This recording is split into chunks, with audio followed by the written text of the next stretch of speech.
Welcome back to Crime Besties, to part 2 of our Allison Baden-Clay episode. Thank you for joining us. Absolutely. Welcome, everybody. Number 2. Well, we weren't planning this to be a two-parter, but here we are. I always feel a bit like jibbed when there's a two-parter of a favourite podcast of mine and I have to wait a whole week for an episode. Yeah, it's not ideal. It's not ideal. But anyway, It is what it is. You didn't, this episode would have just been crazy long if we had released it all in one go. And to do it the justice that it deserves, I think we needed to have all the information in there. So, definitely. Yeah. That's it. Yep. We definitely do. We probably get into more of the nitty gritty of it this episode. So stay tuned. For sure. And if you haven't listened to part 1, I really strongly suggest you go back and do that now. For sure. It gives a lot more context, I think, than most places where certainly what I was listening to, and, you kind of get these bits from other avenues than other podcasts that I found, really. Agreed. Yeah. Agreed. How's your week been? Yeah, just trying to remember. I'm like, what have I done? Yeah, who am I? Where am I? My usual Friday collapse. Yeah. Yes. Yeah, we're really madly into it now with all the sports return. Like, winter sports are ramping up already, which just seems insane. I know my son said to me this week at the first training session for his footy was like, Mum, it's just wrong to train for footy in 30-degree heat. Yeah, it doesn't feel right. No. It's a winter sport. And all the parents standing on the sidelines and we're like, it's daylight and hot. And sunny. Like, what? You need your sunglasses. It's not we're normally at footy training and it's dark and freezing and umbrella raining. up. Yep. Yeah, so it's different, but take it. We'll take it for now. Oh, my God, yes. Yeah. Certainly getting back into all those things. Yes. But it always brings all the, I don't know, there's always a bit of drama with that stuff, isn't there? Always. It's just one of those things like we were saying the other day, just grab your popcorn and watch because, I mean, we're not those people who kind of get involved in a lot of the sporting drama. I legit rocked up with my popcorn this week. But we definitely like to watch from the sidelines and see what's going on because there are people who get really into it. And look, I get that. You want what's best for your kid and that kind of thing. But I just I'm more of a, whatever happens kind of a... definitely. Because I know there's something in the background at the moment and I just kind of rocked up this week going, well, it's not really my place to say anything, but I can push buttons on someone else to say it and then I'll just sit back and watch. Yeah, let's see how this all pans out. Yeah. But anyway, it'll all work out in the end. It'll all be fine in the end. It's just the scheduling of it all that gets me. But anyway. Yeah. It's all, I know all parents it's like trade season coming up with, we sort of switch between sports and different training nights happen and it's like, okay, so all of a sudden we had all of our routine that goes out the window. We've got a whole new one starting. And it's chaos, but it's good too. It is great. I love it. And I love that the kids are active and they've got something on and running around most nights of the week and all that stuff. It's good. Yeah. I know. I always think like I'm mad busy with that. And then I stand at those things and listen to some of the other parents with what they've got because some of them have got 3 kids rather than 2. And some of them do more than 2 sports or 2 activities. They do 3 and 4. And it's like, and I kind of go, I couldn't survive. 2 is my cap. Yeah, 2's cap. Yeah, 2 each. Sure. They do 2 each. That is more than enough. Yeah. For everyone's sanity. That's it. Yeah. In the interest of being really organised, I have taken to doing some meal prep and stuff. And actually, Peter does a lot of meal prep on the weekends as well. Yeah. Which is helpful because there just isn't time. By the time you need to eat really quickly before sport or you get home a bit later and then there's no time to cook. But then I feel like I'm spending all day Sunday just cooking. Yeah. So it's like taking out a whole day of the weekend just to prep. But then it does make the week go easier, doesn't it? It's a bit of a double-edged sword, really. Yeah, it is a kind of nice thing to be able to walk in at that, because, we have nights where we walk in at 6:30. Yeah, we've got a 7:30. Yeah. And we don't get any time like between school and that, so it's the first time we're walking into the door of home that you kind of like, right, you need to be able to just run with it. I have the routine in the car. There's a certain point in the travel where I'm like, this is my point where I start with when we walk through the door tonight, I need lunch boxes out of bags. I need one in the shower. I need the other one doing this. And I'll be cooking dinner and, to be able to just pull something out and microwave it or something or chuck it in the air fryer is far easier than starting from scratch. And definitely. Yeah. Cause I meal prep, like in that I have everything cut up usually. That's I usually do. As I unpack groceries, I cut everything. But I've now moved to the whole I've got to pre-cook because it's just and just so you can chuck something in the microwave at that time of night. Heat it up, get it on the table. So as for my boys, dish up something beige and they're happy. So an air fryer works. Whereas my gourmet child would not suffice No, for him. no. This morning, he's an absolute character, this kid. But this morning, he was like, "Oh, what am I going to have for breakfast?" And I went into the pantry, and our bread was moldy. Oh, like, yes. I think I only bought it. Was really good quality Baker's Delight bread. And No, but I reckon the better quality means that there's less preservatives in it. Yeah, probably. Therefore, it doesn't last as long. I'm wondering if it's because it's been hot and humid. Yeah, that'll do it too. 2 days. I don't even think I bought it. I think I bought it 2 days ago. Oh, 2 days is not good. No. God, no, that's not right. That's got to have been sitting on the shelf. But it wasn't. It was Baker's Delight. Now, I reckon that's been one that's been missed in their rotation. Maybe, because that's like, not right. right. It's gross. So then I'm like, I've got no bread. And Lucas was happy because he got a wrap and he loves a wrap. He'd be He's stoked. happy to have a wrap. And Ollie found in the pantry a cup of tteokbokki, the Korean, those Korean rice cakes with gochujang and cheese sauce. So he's like, "Oh, Mum, it's fine. I'll have that and a yogurt." So he's like heating this thing up in the microwave and he's zhuzhing all the bits and the powders and the sauces and he brought it to me and it was neon orange, this thing, by the time he finished with it. It smelt disgusting. Like, I was like, I would not put that near my mouth. But he was like, "Mum, he was in heaven. The best." Oh my God, that kid. Yeah. But, I mean, he's literally, he has literally thrown together a breakfast that anyone else would be like, "Mum, that's never happening again. Make sure we have bread." Yeah. Like, whereas Ollie's down like, buy more of that stuff. I need more of that. Yeah, exactly. So, yeah, he went off to school very happy this morning. Oh, God, that's amazing. He's gorgeous. Oh, that'd be so... My kids are so regimented that if we're out of one thing, we are screwed. Yeah. Yeah. I mean, my other one's exactly like that, so I know what you mean. I know what you mean. Yeah. Very good. Should we get into today's case? Yeah, let's head into Allison and get going. That's it. It'll pick up where we left off last week. Yes. So you'll hear a little bit of a cut and, enjoy. Well, I think we start off with just days before she goes missing, where we're up to with all of that. So enjoy as much as you can. But yeah, we'll see you next week. Monday the 16th of April 2012. This is 3 or 4 days before her murder. We don't know exactly the time of her murder. Before or after midnight. Yep. Gerard went to see Allison's therapist these few days before, which he then decides later on to use to his advantage. Like, "Oh, look, I was really trying to work at my marriage and I was like really working hard. Like 3 days before this happened, we were at counselling and we were really working through it." Like, that worked to his advantage, didn't it? Mm. The night before... Are we ready for the night before? Yeah. So we're talking Thursday, the 18th of April. Yeah. Now in 2012. Yeah. Allison goes to get her hair done. Yeah. And she had it dyed. She was a box redhead. Is that what they call it? I think she was naturally quite Auburnish anyway, but she had the most... Yeah, she had like really beautiful hair and she'd gone to the hairdresser anyway because she had a real estate conference she was attending the next day and obviously wanted to look nice. It was probably due for having a regrowth done. I know when I get to that point, I cannot wait for that appointment to come past. But I think I can see, I don't know, in this I can see her like coming out in terms of getting back into her work life too, because she's gone from fairly, doing so well at Flight Centre and being quite, executive status, to then having children and being stay-at-home mum, and she was bloody good at it. And this is sort of her coming out in terms of her returning to work life, because she now, at this stage had a 10-year-old, an 8-year-old and a 5-year-old. So, they're all at school and she's like, "I'm getting back into my work life."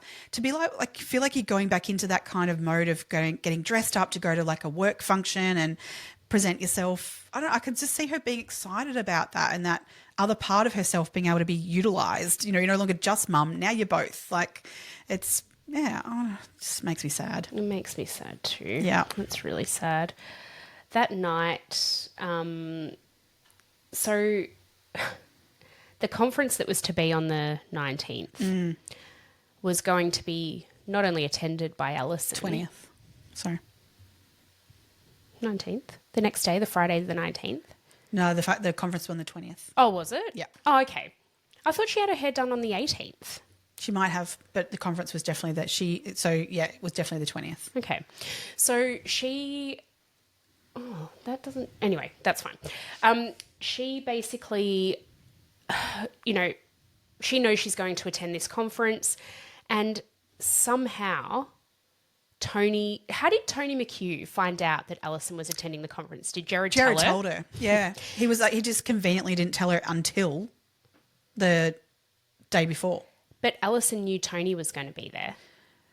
No, yeah, she knew that. He told her that night. So Tony told Gerard, you need to tell Allison that I'm going to be there as well. And that was sort of the catalyst of a point of contention. That night, their argument was because I think, which we don't know, but from what we can take of what's happened, from what Tony McHugh has, sat on the stand and said, of sort of what's gone on, that quite possibly that night was the conversation of, well, yeah, my fling is going to be there, and Allison being upset about that, rightly so.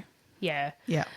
At 4:59 that evening, Allison's friend texted her about some dresses. So her friend's name's Kerry Ann. She texted her about some dresses that Allison had borrowed to attend a real estate ball that had happened in the weeks prior. Yeah. And at 7:50, Allison replied, a reply came from Allison's phone that said, of course, I'm sorry that you had to chase them up. I'm attending a conference tomorrow. I can drop them to you by 6 o'clock tomorrow night, or do you need them before that? At 9:25, Kerry replied, all good, need them for next week. Feel like I haven't seen you in ages. Hope everyone's okay. Let's have lunch soon. Mm-hmm. She never got a reply to that text message. Yeah. Kerry Ann actually says that the message from Allison was more formal and apologetic than she expected, because they were besties. And so she certainly didn't expect Allison to be like, oh, I'm so sorry. Oh, I didn't give you your dresses back. She would have been just like, yeah, I'll drop them off whenever, we'll figure this situation out. Did Gerard send the message? Yeah, there's a thought that maybe. That night? It's possible. We don't know. We don't actually know. Gerard's account of what happened that night is that at 10 o'clock he went to bed. And Allison was watching the footy show with on her own on the couch. Apparently he's a really deep sleeper. Yeah, apparently didn't stir at all. At all. Throughout the entire night. He woke at 6 a.m. and Allison wasn't there, but she goes for a walk early sometimes. But she doesn't. But she does. No. Gerard was quite concerned when at 7 a.m. she hadn't returned, because she had to leave shortly thereafter. She was meant to leave by 7 a.m. to get to the conference. 7:15 or something to leave to the conference. So when she wasn't back by 7, he's like, oh, I'm a bit worried. So he called his dad and sister to come over to look after the girls. He texted her prior to that saying oh, morning, love. Texted Allison. Just letting you know, I'm here, and, when you get back or whatever, this is happening. And then he wrote in that text message, love, Gerard. Yeah. He wouldn't have written that. No, you're not writing a love letter. No. You're writing a text message, dude. No one signs off a text message. Yeah. Yeah. Next time I send you a text, I'm going to sign off love, Emma. Love, Emma. Because I didn't know who sent me that. Yeah. Like a fucking idiot. Obviously you've staged that. Seriously. Now, what happened next? He basically decided to go out and look for her in the car. They owned 2 cars. They owned a Holden Captiva, which was only about 8 weeks old, I believe. Can I just tell you, literally, I think we picked up our cars the same week. Oh, wow. Holden Captivas. Well, your Captiva just died a few weeks ago. Off to the wreckers. I find that really, literally 8 weeks old at that point. I was like, oh my God, that's literally the week that we must have picked up our That's so funny as well. That's so funny. They also owned a Toyota Prado. So when he was out apparently driving the route that she would normally walk on, which she didn't normally walk, so I don't know what he was driving, he decided to dial 000 from his car. Prior to that, though, he had actually called his parents, because he called them every second of every day and asked their opinions on everything. He got his dad to come over, and his sister? His sister came over, but his sister actually ended up driving around as well. Yeah. So just the dad was left at home with the girls. Yeah, they stayed with the girls while he was going to drive around. So obviously, at this point, the girls are taken care of. Yeah. And watched at home by dad and auntie. Grandpa. Yep. He's in the car. So at 7:14 a.m. he decides to call 000. Well, prior to that, he did do a Google search to call Queensland Police. So he wasn't necessarily looking to call emergency 000, which is our emergency number. But then, dial 000, obviously. Well, they advised him to dial 000, which I guess is the standard procedure in this case because it needed, a missing person requires attention. But just that Google search will come up later. Yes, it will. Yeah. So he basically said, oh, this is my wife. She's missing. This is really unusual. And the 000 operator basically said, that's fine, took down all of her details, like what she was possibly wearing, her height, all that sort of stuff. Yeah, he's very calm in the call and that sort of stuff. Yeah. But I guess pretty early to be, for an adult going missing. Yeah. I would have probably called friends first and all those sorts of things and been a little bit more... I just wouldn't have thought you'd go there that quickly. No, because like the other thing that I think pretty early on, I mean, well, the cops rocked up and they were red flag immediately, but we'll get there. But one of the other thing was that they asked him, we kind of, and then down the track of police are involved and they've asked the question, well, have you contacted like the conference? Is she already there? Yeah. Like, has she gone? Yeah. Did she just leave earlier for the conference than you thought? And it was like, oh, didn't even think of that. But then both cars were still at the residence. So. But like then they were like, because she'd been picked up by someone. Yeah. Like, it could, yeah. But so there was all he these hadn't even actually done any of that due diligence of checking for an adult person. Yeah. Yeah. Hadn't done any of those things. It was immediately like, I'm driving around looking for her in random spots. I'll call the police now. Like it was quite, interesting. So the 000 operator dispatched 2 constables to 593 Brookfield Road, Brookfield, which was the house they were renting at the time.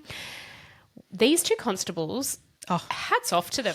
They were all over it right from the get-go. Yep. So they immediated noticed. Well, you'd hope any cop was seeing what they saw. But the fact that they acted on it so quickly. They did an amazing job. Yes. They immediately noticed scratch marks on Gerard's face. Mm-hmm. The house smelt like bleach and was so clean. And what was his father doing? His father was putting a vacuum cleaner into the back of his car. Huh? I just want to hear your thoughts on that. Well, obviously, so this is the other thing that the police officers were like, can we have a look around the house? And Gerard was like, yep, absolutely. He was very comfortable for him to walk into the house. Yep, he was more than happy for them to do that. Yeah. Now, Gerard, they were like, oh, mate, how'd you get those marks on your face? And Gerard's like, oh, I cut myself shaving this morning. Oh, right? We'll put photos of them on our socials. They go into the bathroom and they're like, there was not one bloody tissue in the waste bin. No. There was not any evidence of, because there were significant scratches. Yeah. There would have been a lot of blood. Yeah. Not one drop of blood to be found. No. Not one bloody tissue in any bin that they looked in. But what he did do was he had got up that morning, put on shaving cream and shaved his face. Yep. He actually got one of his daughters to come in and watch him do that and help him put a Band-Aid on one of those cuts that didn't bleed that morning. So he was implicating his own child. Yep. So that if they asked her, did you see Daddy shaving this morning? They would say, yeah, I even helped Daddy put a Band-Aid on. Fucking piece of shit. But he didn't, there's no way they were shaving. What had Nigel been vacuuming up? And or what was in that vacuum cleaner? Well, I have a theory. Oh, please. Because nothing else gets mentioned of this in anything I've read or heard. All I know is he put a vacuum in the back of his boot. What the fuck is he putting a vacuum in the back of his car for? When his daughter-in-law's missing. Hello? Red flag. Well, clearly. So the police officers basically said, no, you need to bring that back inside. You're not putting that in your car. No. And then they actually seized the car later on as well for as in Nigel's car for forensic testing. Yeah, okay. But this is my theory as to why he wanted to get rid of the thing. So should I say it now? Or no, you know what? Let's get through the story and then I'll tell you why. Okay, happy to come back. Yeah. All right, cool. So, immediately Gerard, the police officers say, any reason you think your wife might have gone missing? And he was like, well, I did have an affair, but that's well and truly over by now. Oh, but we've been working she's through depressed. it. She's really depressed. It's like it was really hard on her. Of course, it'd be hard on her. She's My heart goes a bit mentally out unstable. She is taking antidepressant medication. And anyway, so The other thing he said is, like, her grey tracksuit's missing from the wardrobe. She's got 2 tracksuits. She either wears a black tracksuit when she goes walking or she wears a grey one, and the grey one's missing. Yeah, the grey one's missing.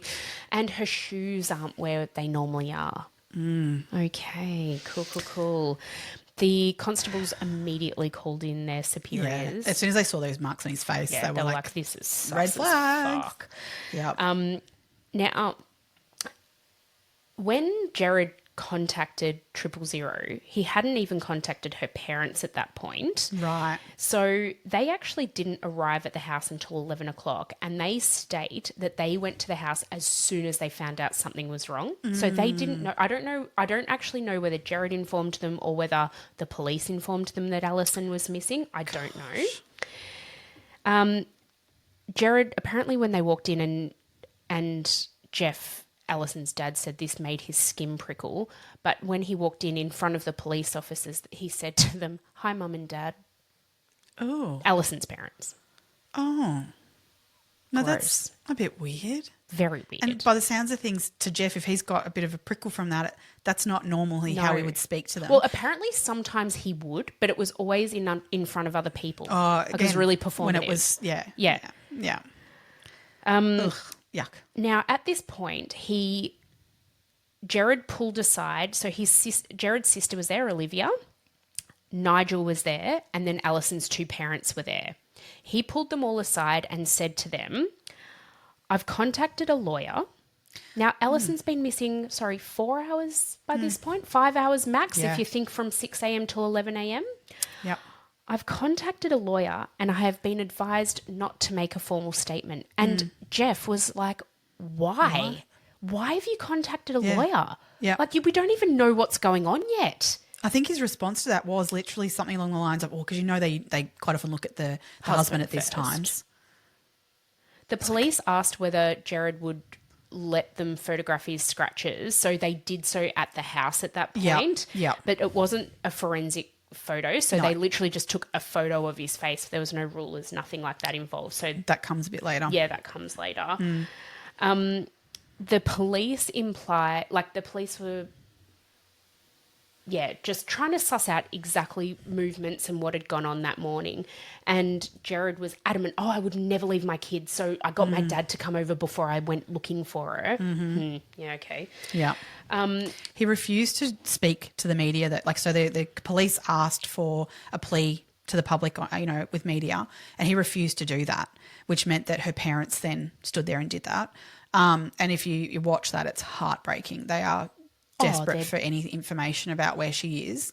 And opposed to that, a few days later, because the media kind of jumped on all this and they were all over him, there is a moment where he does give an impromptu media. He speaks to the media. This is at the front of his mum and dad's house now, because the police had secured their home as a crime scene pretty straight away after that. Yeah. If you watch that one where he speaks, it's like a moment where I think the public literally go from, could the husband have done this, to, oh my God, he's so guilty. He literally, the way he speaks in that media moment is just so fake. I know I've written down. I knew I'd written down a quote from that. That appeal that he made. The crocodile tears, he's like, no tears in his eyes. Nah. I just want everybody to know that I've helped the police as much as I can. No, you haven't. Nah, you haven't. Nah. He categorically was like, but I've let them do everything and I've helped them where I can. I'm just not giving a formal statement. Mm-hmm. Well, actually, a formal statement would help. Yeah. I mean, that's kind of what they need. And if you've got nothing to hide, why wouldn't you do that?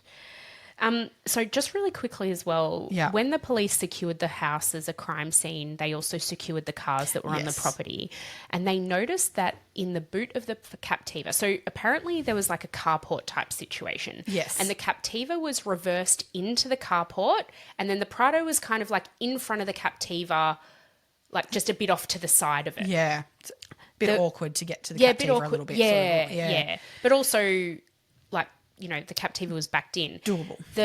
It was doable. The police are sort of like looking at the cars and just doing their first visual sort of assessment of what was going on, and they noticed there were kids' toys in the back of the Captiva. But they were all nicely boxed, and it's not like there were toys strewn over the car. Like, I mean, if you have a look at any of our cars, like so, like things roll around in the car. You've got balls, you've got kids shit everywhere. Yeah, this was like placed. And where things would not be then when you were driving around. It was very, and then the housekeeper said to the police, those toys have been under the house for years. They're actually, they're 10, 8 and 5. They don't play with those anymore. They were like literal baby toys that he'd obviously gotten out of under the house and staged. The boot's full of things, like you kind of put something in there. Yeah. Because the boot was full of kids' toys. Yeah. Because then they found knowing the Captiva like I do, in the third row of seats, which like you lay down, like, if you're in the boot, like they lay down, right? So, or you can pull them up and have a third row. There was a belt buckle which had this stain on it, which was described as looking like maybe a soft drink spill kind of thing. That's how it looked to the eye, which was later tested and found to be blood, and did return DNA of Allison Baden-Clay's. There was clearly something going on in the boot. Yeah.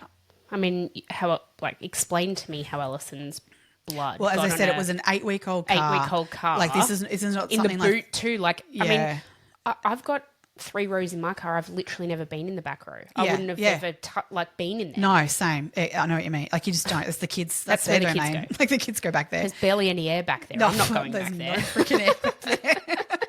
You've been in mine. I've been in the back of your. Actually, that is a funny story. One day, this is before you got rid of the Captiva. I was just struggling along. I can't even remember where we were going, but we had like heaps of people in the car, and we were driving into the city for some reason. And I was like, I'll volunteer to go in the back. It's fine. Don't worry, guys. But unbeknownst to me at that time, I now know it was a really hot day. But unbeknownst to me, the middle row doesn't even have air in not in a Captiva. There's no air for any children. Yeah. So not only did the middle row people not have any air, I was like stuck in the back, no windows. I'm like suffocating in there. Wherever we were going, I remember getting out of the car and being like, my Sister underarms. Act. It was freaking hot. Right. It was so hot. Bloody hot that night. I was like dripping with sweat. It was so gross. So yeah, don't go in the back. No, that's for the kids. The kids, they deal with heat better. Yeah, it's fine. Yeah, they cope. Now, the police have started canvassing the area. Yeah, and they've started to gather statements from neighbours and that kind of thing. And there were multiple reports of like different types of screams. Some described it as a yelp. Some described it as a scream. 3 to 4 different reports of different noises and unfortunately slightly different times. But I think when, if someone said, oh, what time did you hear that scream? Like, oh, I don't know. It was like, 9. But it could have been 7. It could have been 10. Like, who knows? One neighbour said she heard a sharp, startled yelp somewhere between 7:30 and 9 p.m. Another woman said she heard a scream just before 10 p.m.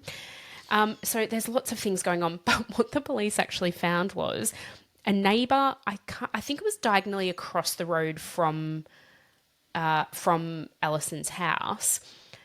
She came home with her teenage children and her teenage daughter walked through a spider web at about 10 o'clock and screamed. So now the police are like, well, what are people hearing? Are they hearing something that happened with Allison, or are they hearing this girl who walked through a spider web having a bit of a tanty about it? Yeah, don't blame her. No. Oh, well, yeah, I guess. I mean, and Queensland have some pretty gnarly insects.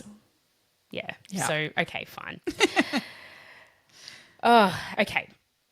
So by Saturday, the police wanted to know the name and phone number of the woman that Gerard had told them when he reported Allison missing. They wanted to know who that was, this affair that he'd reported. What's her name and number? And he's like, oh, her name's Tony McHugh, but I'd have to go and find her number. I don't know where her number is. Then he's fucking dick. God, he's a fuckwit. Yeah. He's straight on the blower to her to say, oh, by the way, the police are about to contact you. Seriously, dude? Like, seriously? He rang her while she was talking to the police. That was later on, I think. Was it? No, I'm pretty sure that was later on. Okay. I think that was when they formally interviewed her. Right. Well, I think because he rang her and like was saying to her, we have to lay low, like, you know. Yeah. And she's literally being interviewed by the police. Yeah.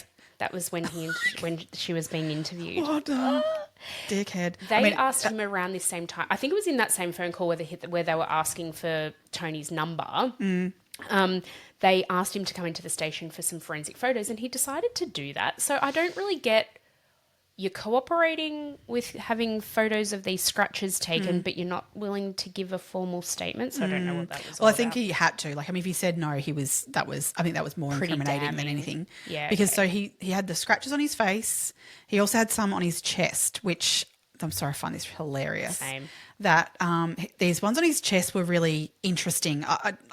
I've seen photos of them, and you can't really kind of get a gauge on really what could have created this mess on his chest. Yeah. I'm guessing probably fingernails again and that sort of stuff. But he claimed that he'd been at a cross-country event for his daughter at school. And people do remember this incident where he was, and this is days before kind of stuff, the herb going missing, that he did really kind of like, something did bite him. Where on the body, I don't know. I thought that there was something on his neck. Yeah, I think it was someone his neck. Saw like a welt come up. That's true. It was his neck. Now you say that, yes. And so it didn't explain the chest, but he claimed that I got attacked by caterpillars. The killer caterpillars. Now later on, this was absolutely disputed by an entomologist who testified at the trial, and they were like, in Queensland, we don't have caterpillars that crawl up things and fall. But they also don't have anything that create a bite like as such either. We have ground-dwelling caterpillars that bite, but we don't have ones that live in trees and will fall on you and bite you. So no, just like categorically not. Try again. But there's no way. This wasn't a bite. They were scratches. Like it wasn't a bite at all. So and that one on his chest, like it almost looks like maybe like a bruise type of thing. It like bruisey but still there was definitely like scratch type marks scraping there. Yeah. Have a look at the photos online. Interesting how they are interesting. Yeah. But they photographed him actually 3 times. With the police. So, because by the time they got to the third one, they were like, actually, you know what, we should just get a full body photograph of him. So they hadn't done the lower half of his body; they'd only done upper half. So they were like, can you come back down again, like for another check? Because the other thing he had was on his hands was scratch marks and things too that the police noticed again on that very first day. But he'd been gardening, Meg. Yes, he claimed he'd been guarding and helping his neighbour. Yep. But they didn't really present in anything that would have done that, because he did sort of explain that away of how he was doing that. But anyway, so he's going in for his third photograph of his injuries, and what does he do? He drives his car into a pole, into a concrete pylon. Yeah, at a bus stop. Not a bus stop, a bus station. Yeah. But there were no skid marks prior to this. Like, he literally plowed into it. But he wasn't. Then, so he gets out of the car after this accident and falls on the ground and drags himself along the ground as if, his legs don't now work, yelling, "Somebody get my lawyer! I need my lawyer!" All this drama. And so they're like, these people are like, they don't know who he is. No one knows who he is. They're like, what is going on? The paramedics do eventually arrive, who again, he kept repeating to them, "You need to get my lawyer. I'm not speaking to anyone. I'm not going to tell you anything about what's happened." Like, what? The paramedics are like, who is this guy? We don't know. They don't know who he is. What's going on? Some kind of mental health crisis, because he's driven his car into a pylon, although he wasn't actually going that fast. No. But so then eventually the cops do rock up to this scene, and who immediately recognised who he was. And his lawyer also rocked up. His lawyer got there. Because they don't know who called him. No. There was no one at the scene knew who his lawyer was. No one other than him would have been able to call the lawyer. The paramedics certainly didn't. No, they don't know who. By the time the police got there, the lawyer was already there. He was already there. Yeah. So who? And what? This lawyer was advising these paramedics, saying he's not going to talk about what's going on. And they're like, but who is this guy? Like, what we're the actually hell? just trying to treat this guy who's had a car accident. And he kept then saying, Gerard kept saying, "I'm so sorry, I'm sorry, I'm sorry." And one of the cops took this moment and asked him, "Are you sorry about the accident or something else, mate?" And his response was something else. So the cop was like hoping that this was going to be a declaration of what he was sorry for, or some sort of confession. Yep. But the lawyer stepped in and stopped that, so that didn't carry on to getting any further information. But he's gone off to then in the ambulance, and obviously this has sort of given the cops a bit of an opportunity here because they have been able to do a full assessment psychologically on him. What that did was to prove that he was of full sound mind. Exactly. And so he couldn't then later in court claim insanity in terms of which what I think this is he has just by doing whatever the fuck he thought he was doing here, he's actually done himself a massive disservice. The only thing I could think of what he was doing was the other thing that did do in the court case was that some of his injuries, some of the scratches and things couldn't be admissible because they couldn't know if they happened during the car accident or most notably that chest injury, because they're like, oh, it's a seatbelt from the stopping suddenly on a concrete pylon. And he was actually driving a friend's car at the time too, because I think his car had been their cars were being forensically tested. Yeah. So just fucking weird. Oh my God. Like, what on earth? This guy, seriously, I just can't. Oh, he's a weird dude. All right. So we're up to 10 days later? Yeah, 10 days later. So a canoeist is paddling down the Brisbane River, which is such a beautiful spot. Oh, stunning. And off the Brisbane River is a number of smaller creeks and things that break away to that. Feed into it, yep. And this paddler, which he went down this Colo Creek, which is not well used at all. He knew of a spot particularly where he was aiming for. It's a lot narrower and a lot more bushy, those sorts of things. So he's paddled down this creek, and he's got further in, and he's unfortunately on the side of the bank has noticed at first he was kind of like, what is that? But he goes, no, that's definitely a body. And he knew it was probably Allison by what she was wearing and by the appeal that the police it was so public at this point. Everyone knew about it, and he could sort of kind of tell the colour of the person's hair, couldn't really make out any other features because unfortunately the body was in a fairly awful state of decomposition, and also it was inaccessible. So if you have a look at the photos of where her body was found, it was like a really steep and bushy embankment straight into the water. So there was actually nowhere for him to get out of his kayak to actually go and check. He couldn't access the area, and so it was under the bridge too. Yeah, to his credit, he just paddled as fast as he could and found a phone and contacted the police. And they arrived on scene immediately. Yeah, but getting her body out was tricky because of where it was. But they ended up abseiling. There was a bridge, as you said, and they ended up abseiling down the bridge to gather her body and all of the evidence around her body. And again, thankfully they did their jobs the way they were meant to, and they collected a lot of forensic samples before they moved her body, and this included samples of the water. They also any sort of bushes, shrubs, trees, leaves, anything that was on her body, they have bagged and sent away for forensic testing. In all parts of this, I have to say the cops did an incredible job. They really did. Yeah. You can't fault them. No. They did everything they were meant to do, and they did it to the nth degree. Yes. Yeah. Have you heard about the couple who lived just off Colo Creek? Yes. So on the road that Colo Creek kind of, that goes down the side of the creek, basically, which is quite remote. If you have a look at it on Google Maps, there's not a lot around. It's a very bushy area. But let's just sort of flag too, Gerard sold houses in that area. Yep. He knew the area. Yeah. It was about, 12 Ks from where they lived? 14 Ks. 13, yep. Yeah. That just gives a bit of so not walking context. Distance in that if she's going for a walk before taking the girls off to school, etc. I mean, this would be a 26K round trip from where she was found. And she only had 1 hour. Yeah. So she's not like if she's left home at 6 a.m. and doing half a marathon. And she knew she had somewhere to be. She didn't have time to walk 26K. No, you might do a 5K walk in the morning, kind of thing. Not in an 13. hour. That's right. Then back home again another 13. Exactly. No. So the wife in this couple was a flight attendant. Yeah. And she had a 5:30 a.m. call time at the airport. So she had to leave super, super, super, super early. Yeah.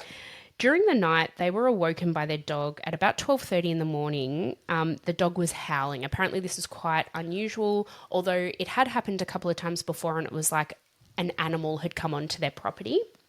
So they actually went out onto their veranda to have a look to see if they could see anything. And what they saw was really interesting. First of all, they heard some mumbling voices. And they saw two cars driving down the road. Now, this is a road that not many people drove down during the middle of the day, let alone at 12:30 at night. There were two cars. First car, this gets me. The first car had their headlights on. The second car was trailing extremely close behind and did not have their headlights on. Now, the first car, they believe the husband of that family, believed that it was similar to a Holden Captiva. An SUV style. SUV hatchbacky type style. The coroner attended the site. So let's just leave that bit of testimony for now. The coroner attended the site and found that the body that they'd found in Hollow Creek was really badly decomposed, so not immediately identifiable as Allison. The coroner performed a CT scan and found that there were no fractures to her body whatsoever, and her hyoid bone was intact. So we know that means she was probably not strangled. Yeah. Her lungs, the CT scan of her lungs showed that she hadn't drowned, and so her deposit into the creek, if that had ever happened, say she'd washed up there, she hadn't died by drowning. They also showed, though, that where the body was and the levels of the water, there was no way that even like the tides, etc. At high tide, the water hadn't reached as far as where her body was found. So it's not even though she could have washed up to that point of where she was found. Yeah, so they believe her body had been placed. The body had never been in the water. It was, placed further up or I guess maybe fallen to there or, There were 3 injuries found on autopsy. Yes. The first was a subdural hemorrhage.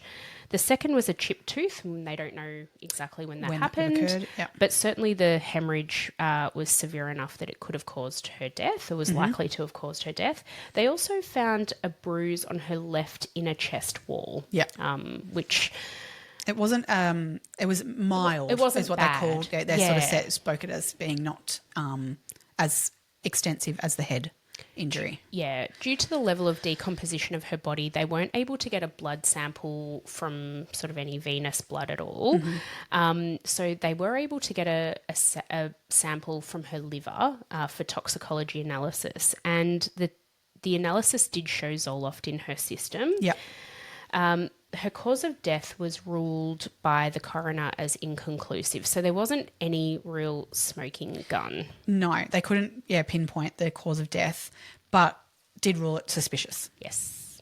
And not they didn't really rule out anything, did they? No, they didn't rule anything out. No. Allison had 3 life insurance policies in her name, totaling just under $1 million.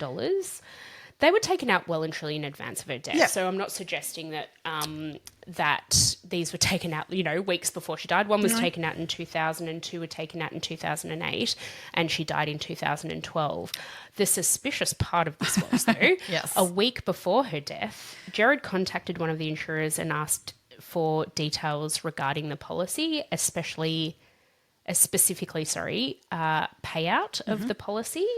They wouldn't talk to him, but it was noted in their system that he'd made the call. It was also noted that he made a call a few days after her body was found, asking if, since she's dead now, do I still need to continue making the premium payments? And when can we get payout? Yeah, he made that call before Allison was positively identified.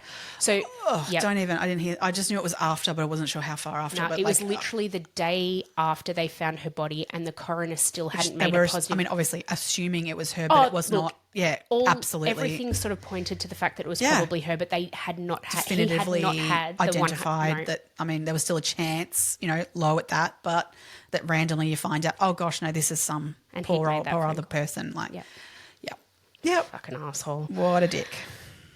He tried to expedite her death certificate. Yeah. So that he could get the payouts quicker. Yep.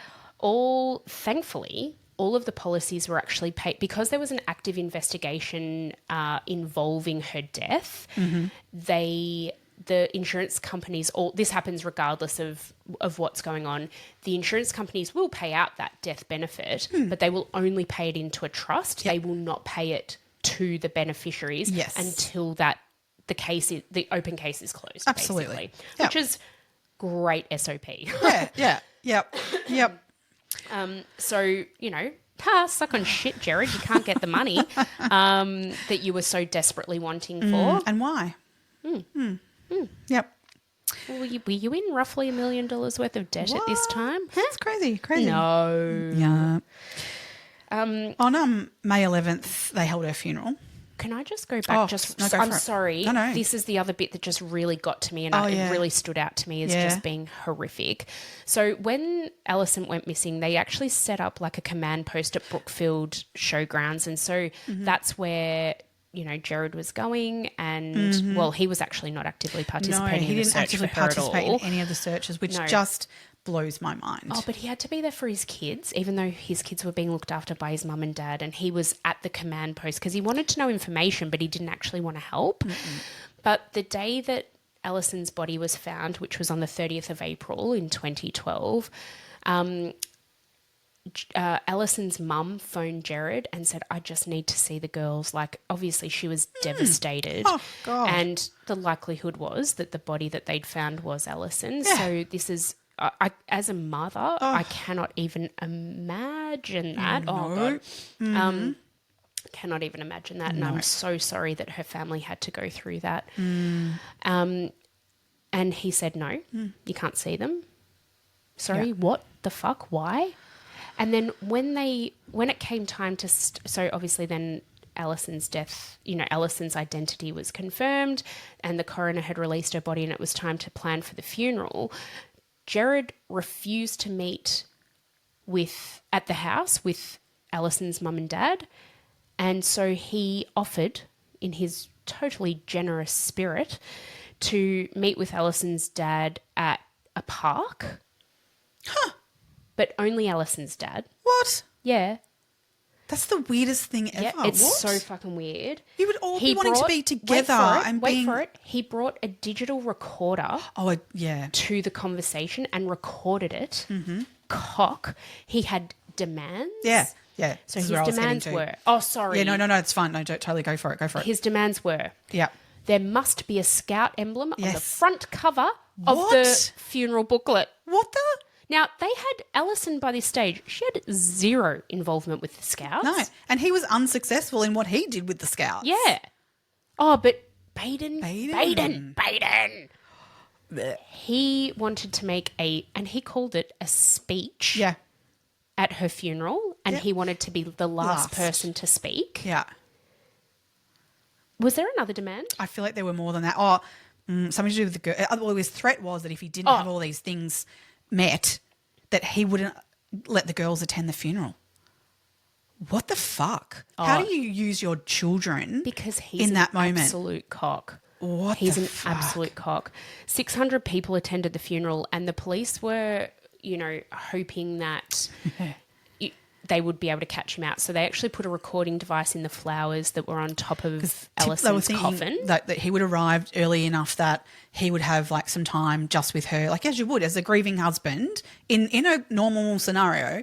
The grieving husband would be the first to arrive, have some time, just you and her, like, kind of stuff to have your moment of goodbye. And so they thought that it might be an opportunity that he might speak openly to the coffin kind of thing, and that they would record then that and see what they could get with that. But unfortunately, he arrived late to the funeral with the girls, so they unfortunately missed that opportunity to have that. But hats off to them for thinking of it. Oh no, love it. Yeah, because they were onto him. Yeah, they were onto him on the 20th of July. Yeah, I believe April. Yeah, I believe one of the very senior police officers in Queensland Police at the time attended the funeral and went up to Gerard at the end and shook his hand and said, "Mate, I'm really sorry for your loss." And Gerard said to him, "I really hope you find who did this." And he looked him dead in the eye and said, "We will. Don't you worry. We'll get him." I love that. Oh, I love it. Because he 100% knew. He knew, of course. At that point, who did this. Yeah. I love that. I would have loved to have been him in that moment. I know. Yeah. Oh. I hope Gerard shat himself. Because at the end, so let's just say, like, at the funeral, Gerard didn't speak. No. He actually didn't give a speech at all at the funeral. To Jeff's credit, 100%. Because, I mean, the funeral, now knowing what, the outcome of the fact that he was eventually convicted, that you wouldn't want him as a memory of speaking at her funeral. Mm-mm. So he actually just didn't allow any of those things that he said to Gerard, like what all Gerard's demands were not met. Yeah. Jeff didn't allow him to even give a speech, which I just, go Dad. Go Dad. Yeah, good on he was you protecting for his her daughter. right until the end. Oh, yay. Yeah. So well done, Jeff. You are a good bloke. Yeah. Yeah. On the 12th of June 2012, Gerard was charged with Allison's murder. Mm-hmm. So they had a strong circumstantial case. Very they didn't have a smoking gun, I guess. So, but by this stage, they were like, well, I think they were they had to do something. Yeah. There was no more evidence to be gathered. They had to try and come up with a case. There's a lot of public pressure on them too everyone was like, it's him. Yeah. So because in the court of public opinion, it was him, but they had to make sure that the case would stand up in a court of law. Which they felt very confident in their circumstantial evidence. It was very compelling. They'd done everything that they could in terms of, I love the you could probably speak a bit more medically on this in terms of the biologist who they brought in to look at the leaf. The botanist. The botanist. So there was a number of foliage bits and pieces that were found within her hair and those sorts of things that this guy came in. He was a local guy, but he also did work for the government. He was legit. It wasn't just some random person they brought in to do this. He was in the role to do this, but just happened to be a local. And he found that there were none of those particular bits of sticks, leaves, whatever that were found were not to be found in the area where her body was found. There was none of that was there. So they were only present at the Baden-Clay residence. So this man is incredible. His name's Dr. Gordon Guymer. Yeah. He was the director of the Queensland Herbarium. So they provided us a free identification service. So if you lived in the area and you had a plant or a shrub or something that you wanted identified, you could actually take it to them and they would identify it for you for free. Even when it's dead, when I do that to them? Yours are unidentifiable by the time you've gotten to them. So they engaged So they paid him to come and have a look at the site and all of that. And what he found, out of the 6 exhibits that they'd taken off Allison's body before they moved her, there were 2 species that were found at Colo Creek and 4 that were not. Yep. He then, in his own time, over 2 weekends, attended 500 different sites. Yep. In and around the area, basically from Colo Creek all the way back to where the Baden-Clays lived, to their house and slightly beyond their house. He was not able, out of those 500 data points, he was not able to find one other place that contained all 6 of those species that were found. Yeah. He found one site out of 500 that had 5 of them. Yep. None of any of the 500 had all 6, aside from the Baden-Clay's backyard. Yeah. One of them in particular was hanging off of like the carport where the Captiva was parked. So the thought is of like sort of as getting her into the boot of the car was hanging literally right like there. Over his shoulder or something. Yeah, that her hair's got, caught on that as he's like putting her in the boot of the car because that's literally where this whatever sort of ivy or plants are not my thing again, hanging off of the roof of the carport. So, circumstantial, yes, but fuck me. Like, we're pretty close here to finding out that she was definitely at home. Yes. And then at Colo Creek. Yes. And not walking along to Colo Creek or, and the other thing was that they really, like, obviously with no fractures and things like that, falling wasn't really a possibility. But not only that, where her body was under the bridge. So she couldn't have, say, jumped off the bridge or fallen off the bridge. And we know she hadn't been in the water. No. There was no water in her lungs or anything. So it's not like she'd accidentally drowned and washed up there. No, or tripped and fallen from the, the top of the bank there to fall there. It just there wasn't couldn't have enough. happened. It was impossible. Yeah. So the circumstantial evidence that they had at this point was scratch marks on his face and chest, and obviously he had the wounds on his hands as well. They had the blood in the car, in the Captiva. They had the affair. Yeah. They had the insurance, and when he tried to, all of the timing of all of that. Can I just, one thing about the scratches on his face too? Yes. So in the days after, he went to see a doctor, right, that he, off his own bat, went to the doctors to get them checked out to prove, they're razor cuts, right? Actually went to two different doctors. Yes, he went to two. So the first one said, oh, no, I'm pretty sure they're not razor cuts. The second one he went to, a female doctor, she just happened to have had highly extensive experience in her training around razor cuts, and categorically was like, they're not razor cuts, no way. I just love that he found the one doctor in Queensland who was an expert in this. And against him, though? Yeah, absolutely. I love it. But not only that, let's hit the nail on the head with that. He left that appointment with her, handing over his business card saying, if you ever want to catch up for coffee, give me a call.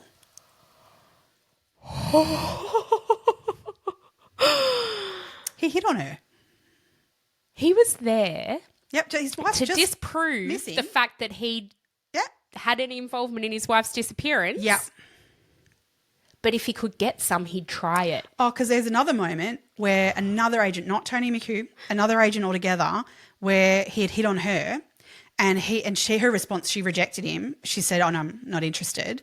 And he goes, "Well, if you're not interested in that job, I've got another job for you. Do you need my wife killed?" Oh yeah. What an idiot. God, he's. That was well before she was murdered. But oh my God. The other circumstantial evidence that they have is that 2 days before Allison went missing, Gerard Googled taking the fifth. Mm-hmm. And he also then Googled self-incrimination minutes before dialing 000. Yeah, so there's a little bit around this. There is a bit around this. So I'll take the taking the fifth one if you want.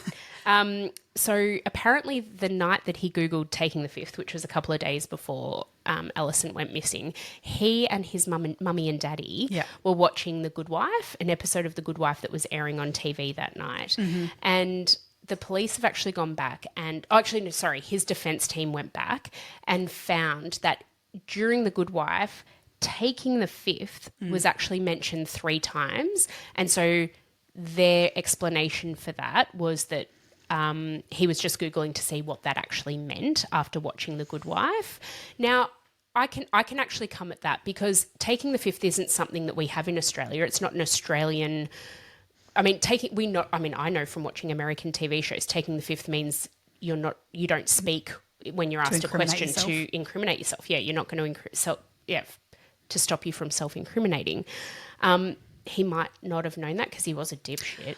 But in context of the show, I think you could have probably figured that out. But maybe they wanted an exact definition or something. I think what he wanted to know was, does that apply in Australia, not just America? Mm. Because then... But they were able to explain that away. So that was then, the jury can take that as they want. Yeah, so it can also... Basically what happened was, though, the final search, so after searching for taking the fifth, the next Google search was around incrimination. Yeah, self-incrimination. So, and that supposedly was the last search he made prior on the phone.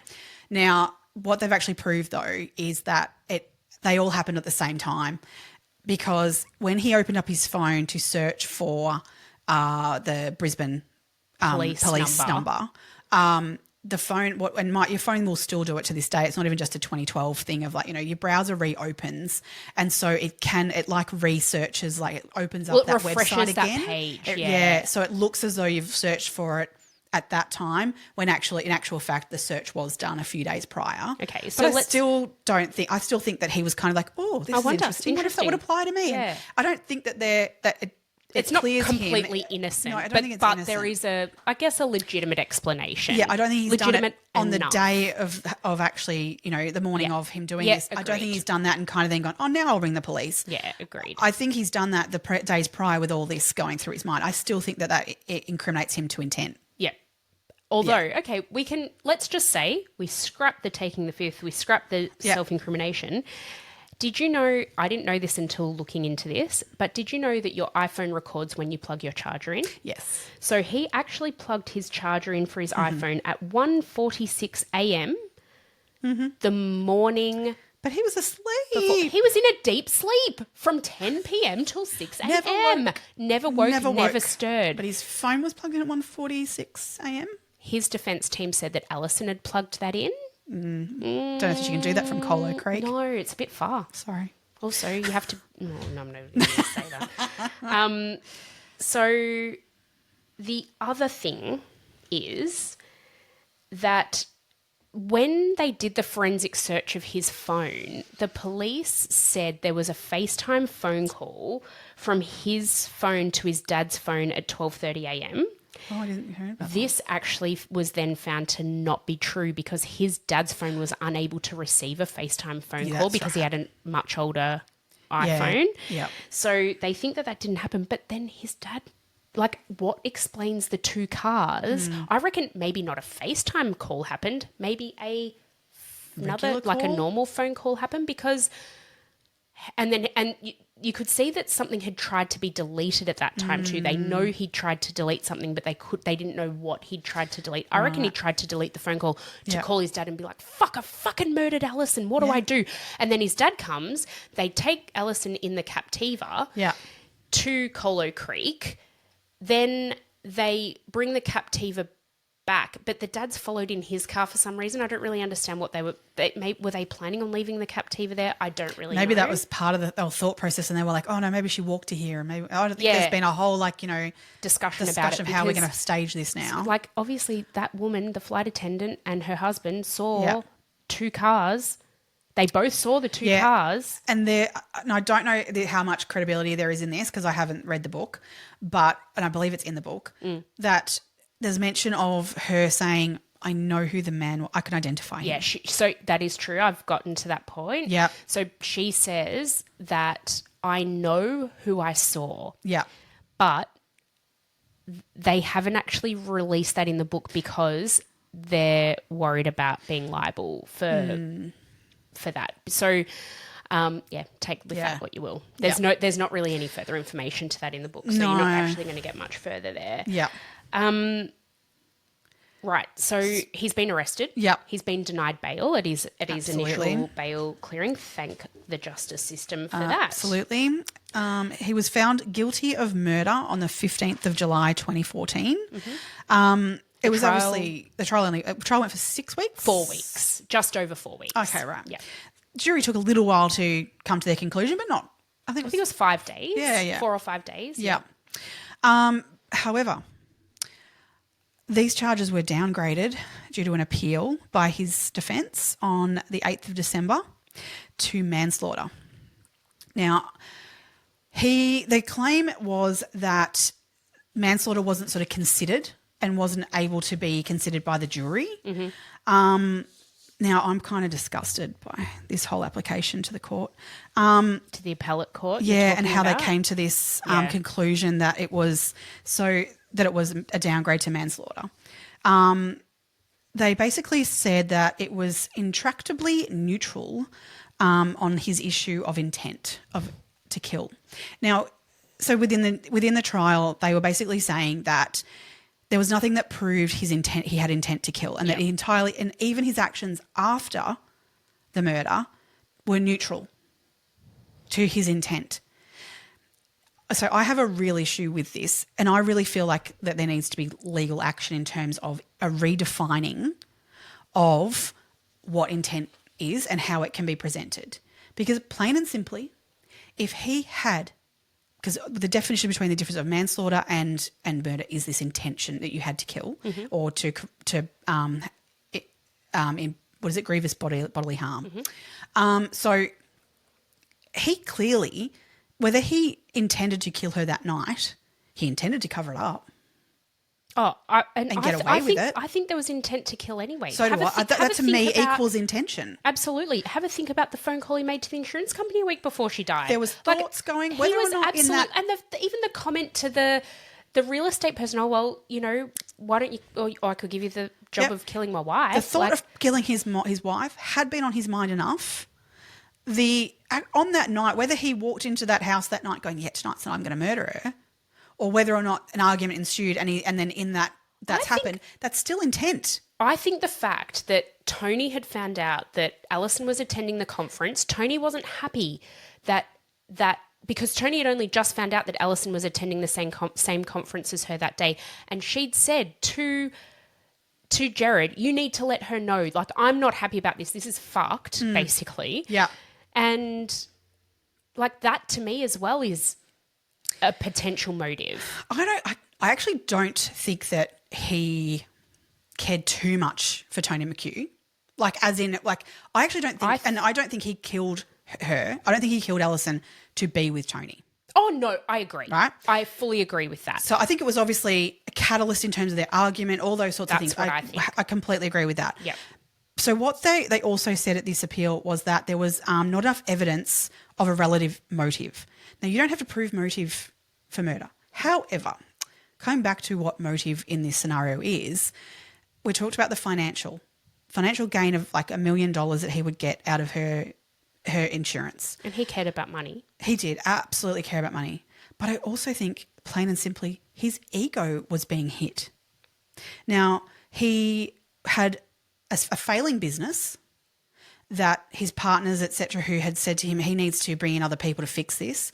And one of those people was his wife, who was well respected and good at what she did. Very intelligent. What if she comes in and fixes this? That can't happen, because then it looks like I, Gerard, can't run the business, but my wife can. So I think an ego blow to him as well was the fact that his partner's like, well, you're no longer authorised to make any payments. Nope. But they let Allison. Yep, because she was capable. Decent. And a decent able to do human. these things. Yep. So this all then goes back to the fact that, I'm sorry, but he was a narcissistic piece of shit. Yeah. So I was actually reading a medical article around this link between all these narcissist people and murder. Sure. Narcissistic rage. Strong grounds for, in this particular case, this was actually one around the Allison Baden-Clay case. Okay, There was a medical article right. written about this. Okay. There are strong grounds for concluding that he had narcissistic personality disorder, a consequence of which can be particular susceptibility to narcissistic injury and narcissistic rage. If the person perceives themselves as threatened by attack to their reputation and integrity. So I honestly believe his whole intent here was, Allison is showing me up. Yep. And that can't happen. Yep. Plus, by getting rid of her, I have a financial gain, and I then have fixed the problem in my business, and I look good again. So I walk away from this as, look at this man has put up with, he's like, he's lost his wife and he's fixed his business all at once and got in. Look at him, he's doing so well. So you think the timing, that actually makes a lot of sense. So the timing, Allison had started tipping the business in the right direction in terms of her fixing things and her involvement, to the point where he could then kind of take that over and take that on himself and be the hero in that story. Yeah. But if she was around, he couldn't do that. It would everyone been like, oh, thank God you brought Allison in. She's fixed this. She's amazing. She's amazing. She that is exactly amazing. What she would have done. I actually reckon that was a smart move to do, is bring in that intelligent woman who knew what to do to fix this. Yeah. Who had skill set in this. Yeah. And then, but that wouldn't have looked good for him, because the little wife's come in and fix this, not you, mate. Yeah, my God. Yeah. I really honestly feel like more research needs to be done into this narcissistic personality disorder, the link to DV, all those sorts of things, because we are having way too many women lose their lives to men they know, most likely intimate partners. We lost 101 women in 2024 in Australia to this kind of scenario. We are on track again this year to the same number. We've lost 12 women already. Today's the 28th of Feb and we're at 12 for the year. It's not good enough. And if we need, as a society, need to know this information about people. And I'm not saying every narcissist is a murderer, But coercive control and narcissism there's so much in that if we do more research into that and understanding these personality disorders, we can do more to protect women. Well said. Well said. Oh, yeah. Allison's family. So the 3 girls went to live with their maternal grandparents, and so they ended up raising their grandchildren. And they've turned out to be amazing beautiful young women. I believe that Allison Dickie's eldest daughter is a ballerina. They all go by Dickie. They don't hold the Baden-Clay name. Yep, they've gotten rid of it, and of course they have. And they are now the faces of the Allison Baden-Clay Foundation. Yeah. I believe they use that name still because it's recognisable to people in the media, although Allison is referred to as Allison Dickey on the website. Yeah. They are an amazing foundation, and the girls and Allison's family and friends, they use the funds that are sort of gathered by the foundation to create awareness for women in similar situations to Allison. Their mission is to create a Queensland community that acknowledges the prevalence of domestic and family violence. And they're doing a really good job. Really good job. They have this day of like a Be Kind Day, which just is lovely. Yeah, that's their motto. You can actually buy, if you want to jump on the website, you can buy like these really cute T-shirts and stuff that say Be Kind and have different slogans. So, those girls have been through so much. Allison's mum and dad and her siblings have been through so much, and her friends, who they all loved her so much. And, for everything they've been through, they've been able to, put together this foundation in her memory. So what a lovely legacy to such a horrific circumstance. In her journal, one other quote that we have out of there was that she actually wrote that for one of her wishes for her and Gerard was that he treat me with dignity and respect. That is the absolute bare minimum from your husband. So if you are feeling though you are not being treated with dignity and respect, get yourself out. Seek some help. Get help. Yeah. Yeah. And it's not your fault. I just realised how long this episode's gone for. Yeah. Sorry, everyone. There was a lot to cover. Yeah. Look, we'll finish it up really, really quickly. Thank you to everybody for listening today. Tune in next week, and we are covering the Farquharson Boys. That's another Australian. Are we? Isn't that what we're doing? Oh, no, I thought we were doing Belle Gibson. Oh, we are too. Oh my God, sorry. The Farquharson Boys are coming up, so don't get too disappointed. We are covering Belle Gibson. So have a watch of the Apple Cider Vinegar documentary on Netflix, which I don't believe is completely true to life events, but, it gives you a bit of an idea. She's a very interesting character in and of herself. Gotcha. Thank you so much for listening today. We know it's been a long one, but we really appreciate it. If you'd like to buy us a coffee, you can do so at buymeacoffee.com/2 crime besties, all one word. And please follow us on our socials, TikTok, Facebook, Instagram, like and subscribe, all of the things. Thank you so much, and we'll see you next week. Stay curious, crime besties. Bye.